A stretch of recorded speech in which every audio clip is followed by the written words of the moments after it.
These are all travel hacks that will save you time, money, and aggravation. Some are new to RVers this year, while others are so little known that they are still the best kept secrets.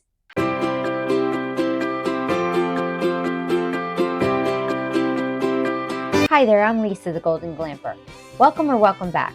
If you haven't already, please subscribe so that we can take you along for all of our travels. I love some good travel tips and hacks, and I promise you this video will not disappoint. This is not going to be your typical get ready checklist, but these are new tips that people are using right now and that I've tried out myself over the past few months. And I did want to include a few tried and true travel day tips that still hold true today, especially for anyone who is a new RVer. Now, before we get started, I did want to mention that I will include a great comprehensive checklist in the comments below as a bonus for anyone that is looking for that. So if you're ready, let's get started. Now, I'm just going to begin by saying that these are not in any particular order, but I'm going to try to group them a little bit from what we need up front to throughout the day and some of the things along the way. Now, the first thing I wanted to mention is that if you're traveling with pets, make sure that you have leashes, water, food, and pickup bags all within reach, because you will be stopping along the way with those animals and you want to give them a break too, to stretch their legs and get outside a little bit. Another thing that may be unexpected will be rain during your travels. So make sure that you have an umbrella and maybe a rain poncho or a rain jacket handy and somewhere up front with you. And I'm going to show you a great hack for where to store all these things in just a minute. And it's something new to me that I can't believe I didn't know about ahead of time. Another thing is, I don't know about you, but when I am riding up front as a passenger, I am usually chilly. So I usually have a light sweater or jacket with me. And for the passenger, I also like to have earbuds so that I can listen to a podcast or work on my computer and not disturb George while he is driving and listening to his music. And speaking of music, make sure you have a great playlist planned.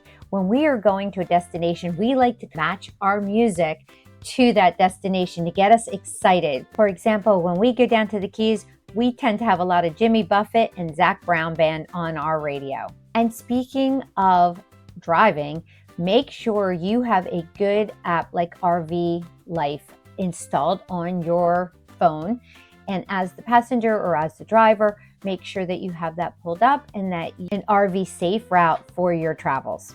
And one way that you can help is if the passenger has his or her computer and phone up and running and charged the night before so that you will have smooth travels. Another thing I like to make sure that we have up front before we pull out is our sunglasses.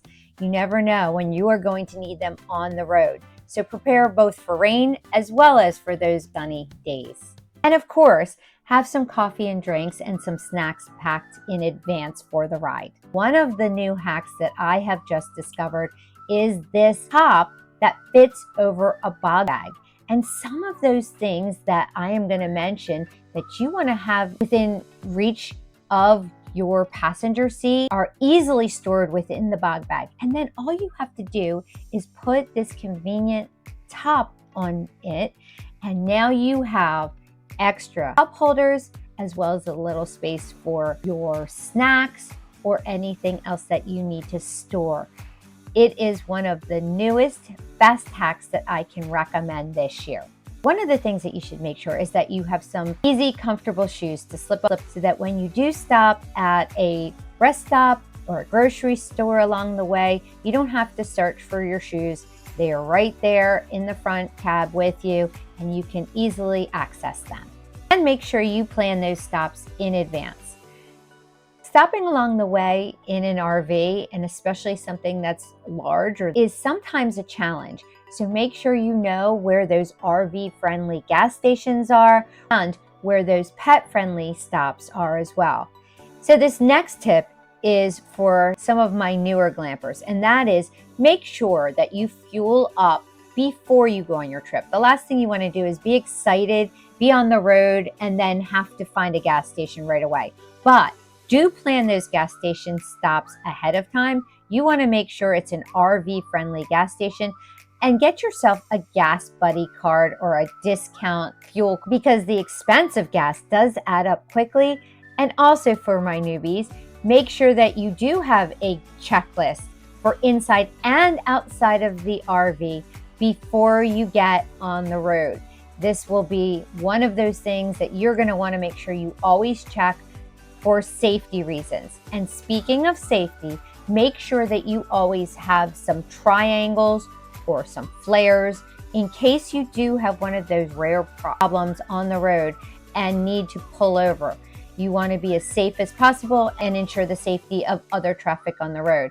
You think that it's not going to happen to you, but it has happened to us where we had a blowout on the turnpike and had to pull over, and we were very happy to have those triangles so that people knew to avoid us well in advance. And some documents that you want to make sure you have stored within easy reach will be pet records, as well as the information for your coach, registration, insurance, anything that you might need when you're checking into a campground or borders where you are going to have to show that documentation.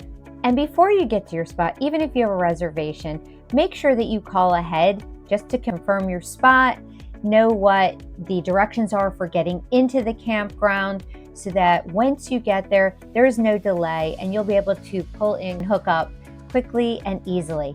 And especially if you are going to arrive late at night, when it's dark, you want to make sure you know where your check-in papers will be. You want all the information for the campground, and you're certainly going to want to know how to get to your spot safely and easily. You don't know what time you're going to be arriving at a campground or traveling, so always make sure you have that flashlight available. And one of the things we like to keep within reach in the cab is bug spray. Because again, once you get to a campground and you start setting up, chances are you will need bug spray. One of the other things I always arrange ahead of time is my dinner for the night that we arrive. The last thing I want to do is to think about what we're going to eat. I always either have a quick meal ready to go for an air fry meal, or something that we can just heat up in the microwave, or I'll have reservations for the night that we get there. And you might want to bring firewood along with you, especially if you're going to get to a campground a little bit later, or you don't know if the campground's going to provide you with firewood. If you are looking forward to that first foray outside, sitting around the campfire, you don't want to be stuck without it. So bring a small bundle you can at least get started with until you can get firewood at the camp. One thing that sometimes is hard to remember is make sure that you do your laundry before your next travel day. You're going to want to have things like your swimsuits and maybe workout clothes or a little dress for dinner already cleaned for the night that you arrive at the campground. You'll be excited when you get to a new location, so you're certainly not going to want to spend your afternoon doing laundry in the RV. Have that ready so you can grab it and go to the pool and get that first umbrella cocktail in your hands. If you have any great travel day tips and tricks that you've been using or that you've heard of from people that you've talked to, please leave them in the comments below. Let's make this an awesome resource for other glampers. So if you like this video, please give it a big thumbs up. Bye for now, and happy traveling.